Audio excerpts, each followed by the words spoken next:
Senti como se estivesse me desligando do meu próprio corpo, como se alguma força invisível estivesse me afastando. Embora eu sempre tenha acreditado que meu corpo e eu éramos um instinto profundo dentro de mim sabia que, se essa separação fosse concluída, eu deixaria de existir no mundo físico. O processo continuou implacavelmente, minha alma se afastando ainda mais, até que uma dor aguda e penetrante atingiu meu coração, uma sensação agonizante, como se algo vital tivesse sido arrancado de mim. E então, com um movimento lento, quase suave, subindo sem esforço pelo topo da minha cabeça. O mundo familiar da Terra começou a desaparecer, dissolvendo-se como um sonho ao acordar. Em seu lugar, surgiu um reino radiante e de tirar o fôlego, um mundo além do alcance da imaginação humana. Por um breve momento, pude perceber os dois reinos simultaneamente, o mundo terreno, cada vez mais obscuro e distante, e este novo e luminoso paraíso, intensificando-se em clareza e brilho a cada segundo que passava. À medida que os últimos vestígios da Terra desapareciam, vi-me envolvido num esplendor indescritível, inegavelmente, inconfundivelmente, o próprio céu. Ao longe, duas montanhas majestosas erguiam-se sobre a paisagem, lembrando o Monte Fuji do Japão.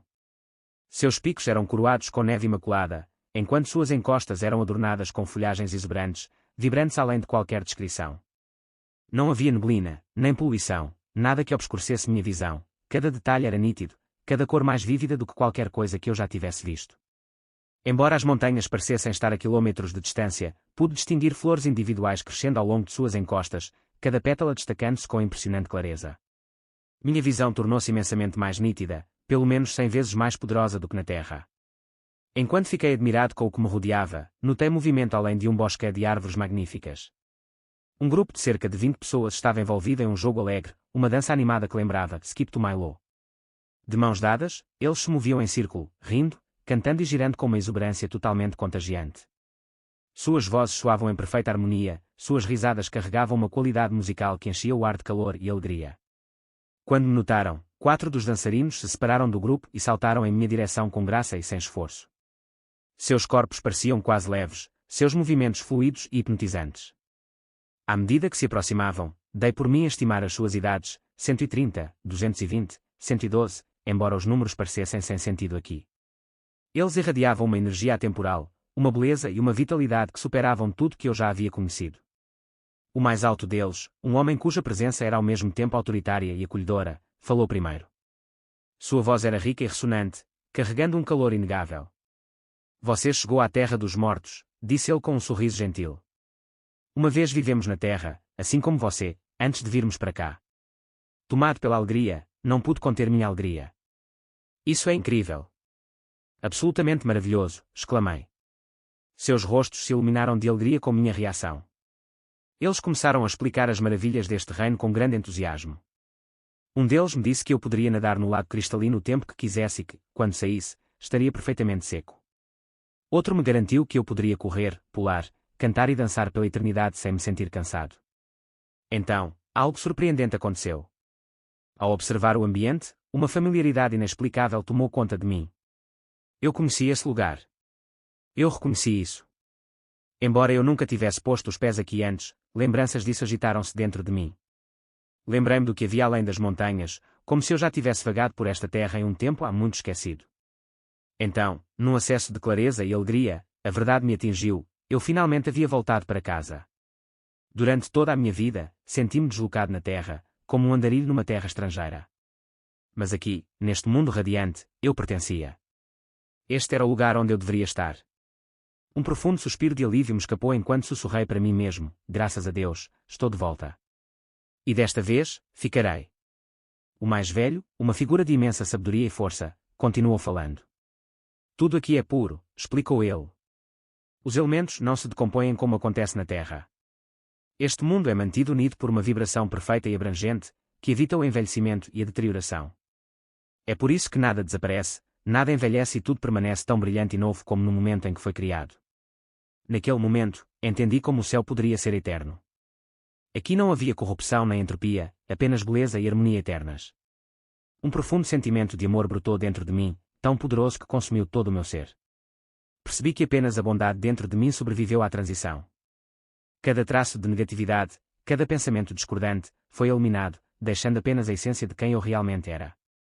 Eu estava transbordando de alegria, felicidade pura e sem limites, além de tudo que já havia experimentado. Movido pela curiosidade, perguntei, Como é possível sentir uma felicidade tão intensa? O mais velho sorriu.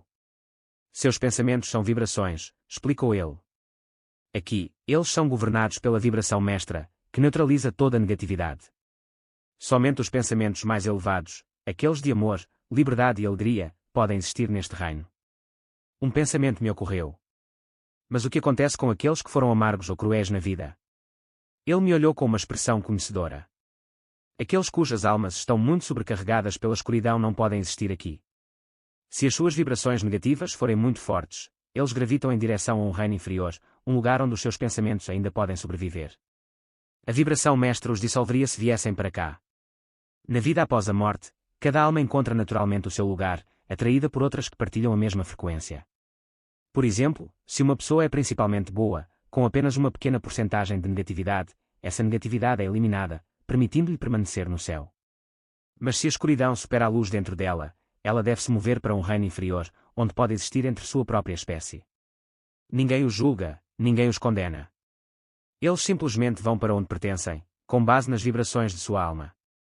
Cada pessoa, no final, experimenta o céu ou o inferno que criou para si mesma enquanto estava na Terra. Assim como um grão de trigo cai onde cabe na peneira, cada alma encontra o seu devido lugar no grande projeto do universo. Altas vibrações indicam amor e crescimento espiritual, baixas vibrações, egoísmo e corrupção. Pensei nisso por um momento antes de perguntar, então o que alguém deveria fazer na Terra para se preparar para isso? Ele respondeu sem hesitação. A única coisa que importa é desenvolver o amor altruísta. Não se trata de boas ações ou crenças religiosas, mas do que você se tornou em sua essência. As boas ações derivam naturalmente da bondade, assim como as más ações surgem da corrupção interior. Cada ação carrega sua própria consequência. No final, o que realmente importa é a natureza da sua alma. Enquanto ele falava, minha mente, seja lá o que fosse, tornou-se surpreendentemente clara. Foi como se um véu invisível tivesse sido levantado. Todas as memórias que eu já possuía tornaram-se subitamente acessíveis, e o grande projeto da vida desdobrou-se diante de mim com perfeita clareza. Tudo na Terra tinha o seu propósito, o seu lugar numa tapeçaria cósmica tecida com precisão. Até o sofrimento, percebi, era um meio de aprendizagem, uma lição que, se fosse levada em conta, poderia prevenir dores futuras. Então, no momento em que eu estava me deleitando com o puro êxtase do céu, a voz do meu companheiro tornou-se solene. Você não pode ficar, ele disse gentilmente. Você deve retornar à Terra. Uma onda de horror tomou conta de mim. Retornar à Terra. Eu engasguei. Não. Eu não posso voltar para aquele lugar. Mas mesmo enquanto protestava, senti-me escapar deste paraíso, puxado inexoravelmente para baixo. A luz começou a diminuir, o calor diminuindo. Desesperado, eu me debati, chutando e gritando como uma criança fazendo birra. Deixe-me ficar. Por favor, deixe-me ficar. No entanto, nenhuma súplica poderia mudar meu destino. O céu estava escapando do meu alcance e a terra estava me chamando de volta. À medida que voltei para dentro do meu corpo, uma sensação intensa e formigante se espalhou por mim, semelhante ao formigamento doloroso de um membro ao acordar de um entorpecimento. Era como se eu estivesse sendo forçado a entrar em um espaço muito pequeno, como se a essência de quem eu realmente era tivesse que se comprimir para caber de volta nos limites da minha forma física, uma prisão que eu agora odiava. As últimas palavras que o homem forte me disse permaneceram em minha mente. Você tem um trabalho importante a fazer na Terra e deve retornar para completá-lo.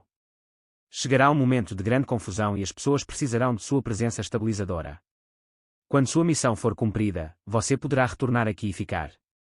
Com isso, a experiência de quase morte de Arthur chegou ao fim. A seguir estão as perguntas que lhe foram feitas sobre sua jornada. Você pode nos contar mais sobre o céu? O céu é difícil de descrever em termos terrenos porque a nossa linguagem carece de profundidade para capturar verdadeiramente a sua essência. No entanto, o céu que testemunhei era vibrante, com uma vegetação exuberante, uma clareza cristalina que parecia intocada pelo tempo e uma sensação de novidade como se a própria criação tivesse sido recentemente concluída. O ar pulsava com uma música abrangente que ressoava através de tudo, sustentando uma beleza além da imaginação, tudo sustentado pelo que chamo de vibração mestra. É um lugar de energia limitada e alegria transbordante, uma existência onde o cansaço não existe. Muitos imaginam o céu como um reino de descanso, mas isso é um equívoco. Ninguém lá fica cansado. Em vez disso, é como receber um novo sopro de vida, uma fonte inesgotável de vitalidade que brota de dentro. É um reino de leveza, riso, serenidade e harmonia, além de qualquer coisa que o coração humano possa imaginar. Alguns acreditam que o céu é um lugar fresco e pacífico. Em certo sentido, Isso é verdade, mas não em termos de temperatura. O calor resulta das moléculas em movimento, enquanto o frio decorre da sua quietude. Da mesma forma, o amor é uma vibração rápida e elevada da alma, enquanto o ódio é mais lento e denso.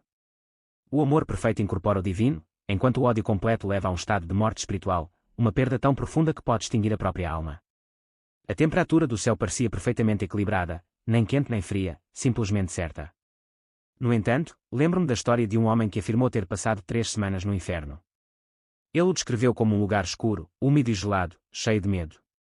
Lá, as almas ainda se apegavam aos seus desejos terrenos, mas eram eternamente incapazes de realizá-los. Por exemplo, um glutão anseia por comida, mas não tem forma física para consumi-la. Um alcoólatra anseia por uma bebida, mas não tem corpo para beber. Fumantes, viciados e avarentos, todos são atormentados por seus desejos não realizados. Os movidos pelo sexo, aqueles que buscavam o prazer físico sem amor, encontram-se presos em um vazio infinito de desejo. O inferno, percebi, é um verdadeiro tormento para aqueles que vivem apenas para se entregarem. Sem corpos físicos, o ódio e o medo intensificam-se, e as almas tentam desesperadamente esconder-se daqueles a quem injustiçaram. A sua única saída é renascer, mas mesmo assim, podem esquecer o seu sofrimento e cair novamente no mesmo ciclo de ganância e egoísmo.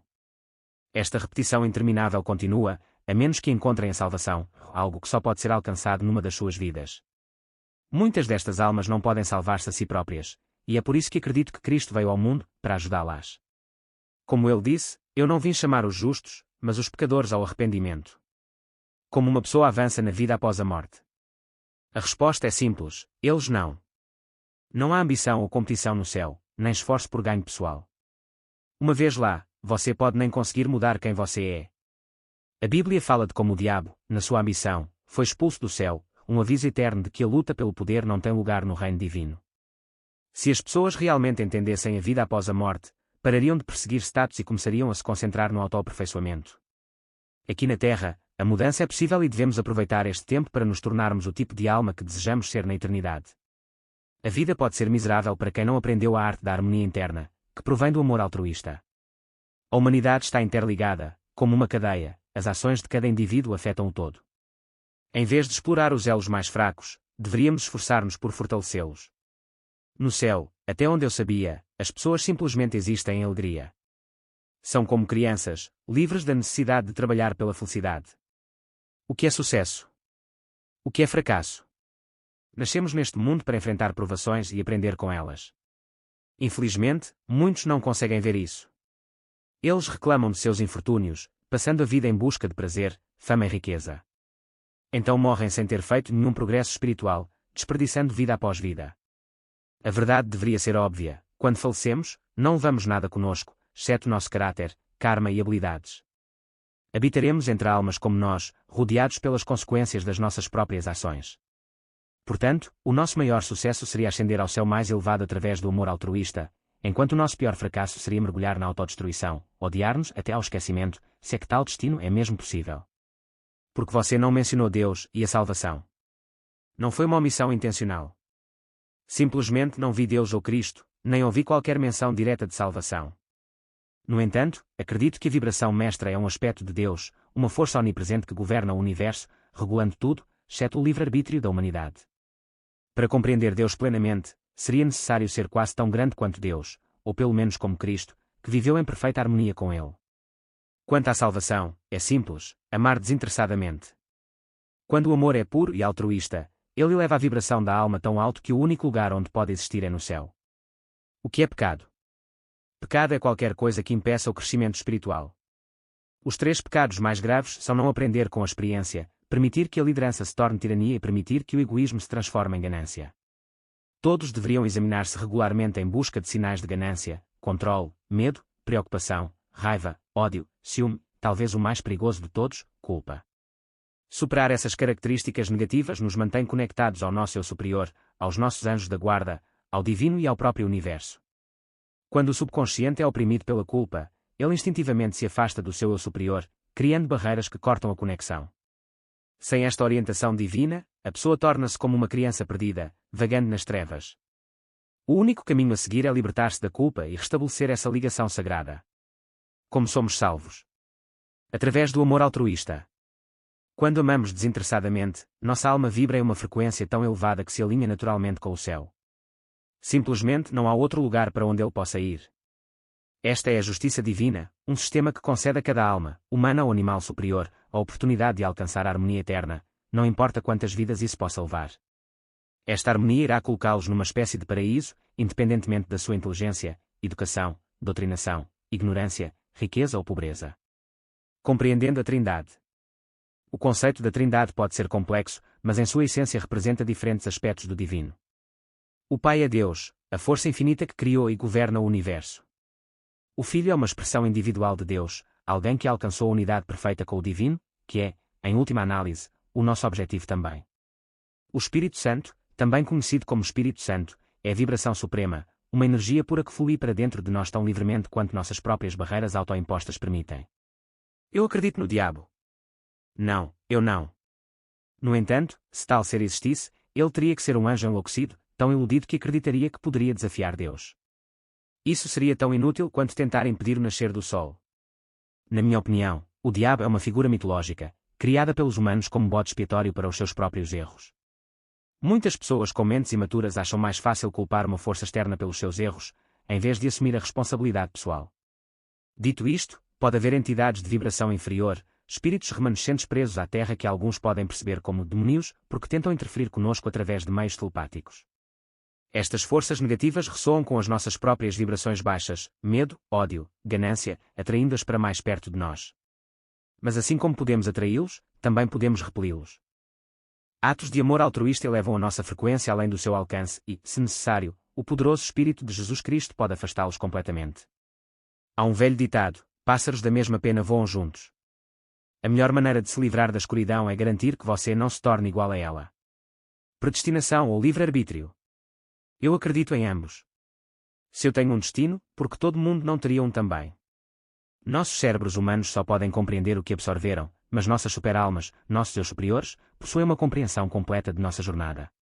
Eles trabalham para nos guiar, mantendo-nos em nossos corpos físicos até que o propósito de nossa vida seja cumprido, da mesma forma que permanecemos dentro de um carro até chegarmos ao nosso destino. No entanto, ainda nos é concedido o livre-arbítrio. Qualquer um pode optar por agir de forma imprudente, tal como alguém pode optar por beber e conduzir diretamente contra um poste telefónico. O caminho pode ser traçado, mas as escolhas ao longo do caminho são inteiramente nossas. O problema com crenças fixas sobre a vida após a morte. Se tudo na vida após a morte permanecesse estático, então as crenças fixas poderiam nos servir bem. Mas e se nossas ideias rígidas não estiverem alinhadas com a realidade? Suponha que alguém acredite que dormirá até a ressurreição do seu corpo, mas tal evento nunca acontece, permaneceria no sono indefinidamente. Uma mente flexível e aberta permite-nos adaptar-nos mais facilmente a novos ambientes, integrar-nos naturalmente em tudo o que nos espera para além desta vida. Embora a fé possa ser poderosa na oração, onde a dúvida enfraquece o seu efeito, a dúvida é inestimável ao examinar dogmas religiosos, decifrar anúncios manipuladores ou avaliar as promessas dos políticos. Porque as pessoas são desligadas pela religião. Cada campo do conhecimento, seja ciência, arte, música, filosofia ou religião, pode ser comparado aos raios de uma roda, cada um apontando para o centro, a verdade última. O problema é que nenhum destes campos ainda está completo, incluindo a religião, embora muitas vezes seja apresentada como se assim fosse. Muitos seguidores religiosos acreditam possuir toda a verdade, o atalho exclusivo para o céu. No seu zelo bem-intencionado, mas equivocado, de salvar os outros, eles argumentam, convencem, em casos extremos, até travam guerra para impor as suas crenças aos não-crentes. Uma das principais razões pelas quais as pessoas se afastam da religião é a falta de unidade entre as instituições religiosas. Muitas igrejas não conseguem sequer chegar a acordo entre si e, historicamente, algumas recorreram à perseguição e até à tortura para impor a sua versão do amor divino a outros, muitos dos quais já se sentiam em paz com a sua relação com Deus. Apesar das falhas das instituições religiosas e do facto de certas crenças poderem parecer absurdas para quem está de fora, acredito que todos beneficiam de ter alguma forma de estrutura espiritual. Como é Deus? Eu não afirmo saber. Eu não o vi. Mas senti uma vibração poderosa e mestra, uma força que mantém o universo em ordem, que acredito ser uma extensão de Deus. Talvez seja isso que as pessoas chamam de Espírito Santo. As percepções humanas de Deus variam muito. As crianças muitas vezes o imaginam como um velho de barba branca. Algumas seitas religiosas acreditam em um par divino, o Senhor e Senhora Deus. Outros veem Deus como um espírito universal que tudo abrange, enquanto os céticos negam totalmente a sua existência, pelo menos até se encontrarem em apuros, altura em que frequentemente oram como se ele fosse inegavelmente real. Certa vez, sob auto-hipnose, perguntei como era Deus. Eu vi uma vasta montanha, seus picos envoltos em nuvens. Através de pequenas aberturas na neblina, vislumbres de relâmpagos e imensa atividade. Então, uma voz falou: para compreender Deus completamente, você teria que ser quase tão grande quanto o próprio Deus.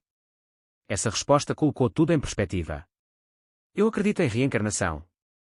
A menos que um homem nasça de novo, ele não pode ver o reino de Deus. João 3:3. A reencarnação fornece respostas para muitos mistérios que de outra forma seriam difíceis de explicar. Através da experiência, convenci-me de que todos já vivemos e morremos muitas vezes. Não nos lembramos dessas vidas passadas porque as nossas vastas memórias da alma não são transferidas para os nossos cérebros infantis. No entanto, nossas experiências passadas ainda nos moldam. Isto explica porque certas habilidades surgem sem esforço para algumas pessoas, porque elas já as dominaram em vidas anteriores. Mozart, por exemplo, não precisou aprender música, ele estava simplesmente se lembrando disso. Um grande benefício da reencarnação é que cada nova vida proporciona um novo começo. Começamos livres de preconceitos passados, ensinamentos incorretos ou limitações mentais, da mesma forma que iniciamos um novo período escolar. E assim como na escola, quando aprendemos o suficiente, nos formamos e não precisamos mais voltar. Alguns acreditam que durante a Idade das Trevas, a Igreja removeu deliberadamente da Bíblia as referências à reencarnação para manter o controle sobre as pessoas através do medo da condenação eterna. Porém, nem todos os vestígios da reencarnação foram apagados, pois algumas passagens ainda sugerem a ideia, como: aquele que vencer, farei uma coluna no templo de Deus, e ele não sairá mais. Apocalipse 3:12. Jesus redimiu a humanidade através de sua morte. Jesus foi chamado de Mestre porque dominou todas as lutas da humanidade. Por compaixão, ele escolheu retornar e nos ensinar um caminho mais rápido para o crescimento espiritual, um caminho enraizado no amor altruísta. Sua sabedoria ressoou tão profundamente entre seus seguidores que eles acreditaram que ele era o tão esperado Messias. Muitos desejavam torná-lo seu rei, mas a elite religiosa dominante, temendo pelo seu poder, garantiu a sua crucificação. Ironicamente, o tiro saiu pela culatra. Muitos acreditavam que Jesus havia ressuscitado dos mortos, afirmando sua divindade, e assim nasceu o cristianismo. Os primeiros cristãos, ansiosos por se distanciarem das tradições judaicas, declararam que a crucificação de Jesus era o sacrifício final, tornando todos os outros desnecessários. Essa crença tornou-se o fundamento da expiação vicária. No entanto, 2000 anos depois, esta noção parece ultrapassada. Se eu fosse Deus, ficaria satisfeito se você sacrificasse seu filho por mim? Absolutamente não. Se você cortar a garganta de um cordeiro em minha homenagem, posso deixá-lo experimentar a vida como aquele cordeiro na próxima existência. Mas se você desse um buquê de flores ao seu ente querido, isso realmente me traria alegria. Haverá uma ressurreição do corpo físico. Não vejo como um corpo físico poderia servir a um propósito no reino espiritual, a menos que passasse por uma transformação profunda. Atualmente, não podemos sequer perceber o mundo espiritual até deixarmos as nossas formas físicas para trás. Pelo que tenho visto, aqueles que estão na vida após a morte existem confortavelmente em corpos espirituais luminosos.